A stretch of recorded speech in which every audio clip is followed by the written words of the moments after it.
अस्सलाम वालेकुम ladies and gentleman, Shiva Gill blue zone TV के साथ हमेशा आपके साथ मौजूद होती हूँ। जैसा कि आपको पता है कि हम क्लाइमेट चेंज, एनवायरमेंट, सस्टेनेबिलिटी की हमेशा बात कर रहे होते हैं। आज पर्टिकुलरली बहुत दुख के साथ हमें दोबारा से यही प्रोग्राम जो है फ्लड्स के बारे में करना पड़ रहा है, बिकॉज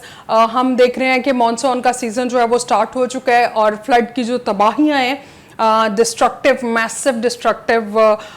जितना भी हम देख रहे हैं इश्यूज आ रहे हैं, that is cause of floods. अच्छा, हम पर्टिकुलरली बात करते हैं कि फ्लड्स की बेसिक रीजंस क्या हैं, और हर दफ़ा क्लाइमेट चेंज की जो इंटेंसिटी है उसकी वजह से फ्लड्स जो है वो हर दफ़ा इंक्रीज हो रहे हैं। उसमें जो मेन इश्यूज आ रहे हैं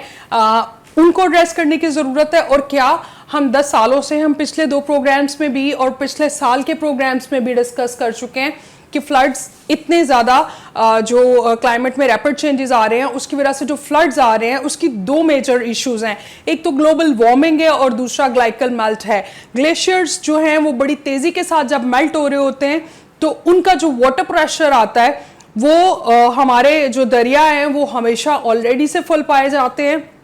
और फिर जब उसमें ग्लाइकल मेल्ट शामिल हो जाता है तो वो ओवरफ्लो कर जाते हैं, जो कि रीज़न बनते हैं फ्लड्स की, सैलाब की। हम नॉर्दर्न एरियाज़ में अनफॉर्चुनेट बहुत से इंसिडेंट्स अभी करंटली भी देख रहे हैं, और अगर हम पिछले 1 मंथ को रिव्यू करें, जून से लेके अभी तक, जून का अभी आखिर है और जुलाई का आगाज होने वाला है, तो अगर हम इस चीज़ में देखें कि किस तरह से ये ग्लाइकल मेल्ट जो है ये बहुत सीवियरली डैमेज कर रहा है और लाइफ जो है वो डिस्ट्रॉय हो रही हैं, घर जो है, इंफ्रास्ट्रक्चर जो है, इवन मिनी डैम्स जो हैं वो सैलाब की नज़र हो गए। हम इसकी बहुत ज़्यादा अगर टेक्निकल डिटेल्स में जाएं और अगर इसको देखें कि एक्चुअली कौन से कॉजेज हैं, सो रैपिड पॉपुलेशन ग्रोथ जो है वो बहुत ज़्यादा आ रही है, पर उसके साथ साथ वाटर मैनेजमेंट के जो इश्यूज हैं, वाटर मैनेजमेंट एक बहुत बड़ा मसला है। उसके साथ साथ जी हमारे पास बहुत बड़ा मसला मौजूद है इनएफिशिएंट इंफ्रास्ट्रक्चर। हमारे पास इंफ्रास्ट्रक्चर जो है उसकी कमी है और इनसफिशिएंट भी है हमारा इंफ्रास्ट्रक्चर। उसके साथ साथ सीवरेज के बहुत से मसाइल हैं, और सबसे बड़ा जो मसला है वो है डैम्स और कैनाल सिस्टम का, बिकॉज हमारे पास वाटर मैनेजमेंट नहीं है। हमारे पास वाटर का फ्लो जो है ग्लाइकल मेल्ट की वजह से इंक्रीज ज़रूर हो रहा है,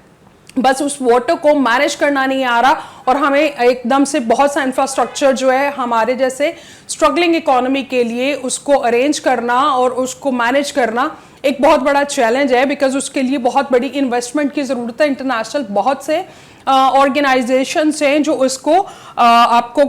कॉम्पैक्ट तरीके से मैनेज करने की कोशिश कर रहे हैं, बट फिर उसके साथ साथ इंफ्रास्ट्रक्चर को, न्यू इंफ्रास्ट्रक्चर को इंस्टॉल करने के लिए एक पर्टिकुलर टाइम फ्रेम जो है वो चाहिए होता है। इसमें मैं कंक्लूड ये ज़रूर करना चाहूँगी कि हम लोगों ने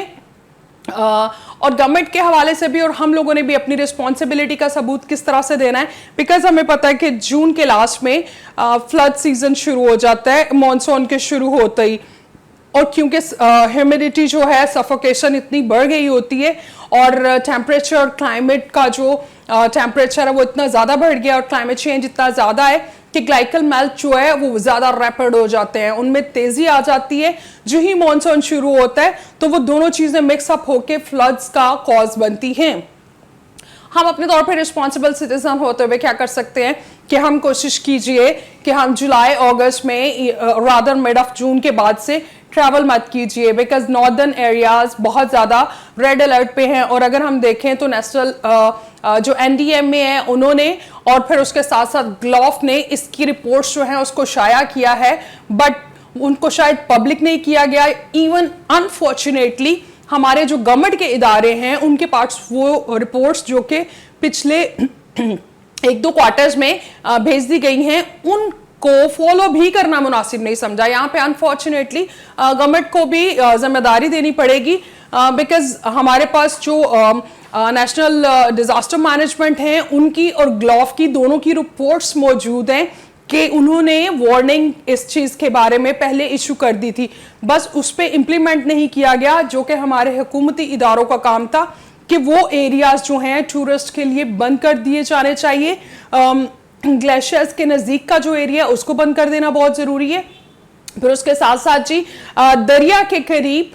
जो जितने भी होटल्स और इस तरह से एंटरटेनमेंट के पॉइंट्स बने हैं टूरिज्म के लिए, उसको भी बंद करना बहुत ज़रूरी है। आज प्रोग्रेस हमने ये देखी कि गवर्नमेंट जो है they are shutting down the places which are like mini hotels और ढाबे और छोटे होटल्स जो हैं जो कि दरिया किनारे बने होते हैं सवात और उसके एरियाज़ के अंदर या जितने भी टूरिस्ट लोकेशंस हैं उसके पास पास में। सो हम लोगों को डेफिनेटली इस चीज़ पे एक्ट अपॉन करना है कि एक तो हम लोगों ने अननेसेसरी ट्रैवल टू नॉर्थ जो है उसको अवॉइड करना है। फिर जो रेड अलर्ट के एरियाज हैं उस पर गवर्नमेंट और गवर्नमेंट के जो इदारे हैं उनको बिल्कुल इस पर अमल पैरा होने की कोशिश करनी है कि उन एरियाज को टूरिस्ट के लिए इवन लोकल लोगों के लिए बंद कर देना बहुत ज़रूरी है। बिकॉज हम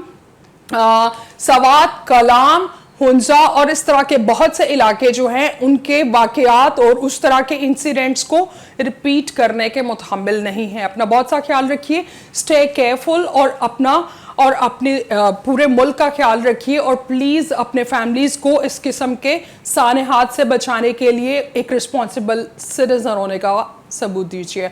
अपना बहुत सा ख्याल रखिए, स्टे सेफ, अल्लाह हाफ़िज़।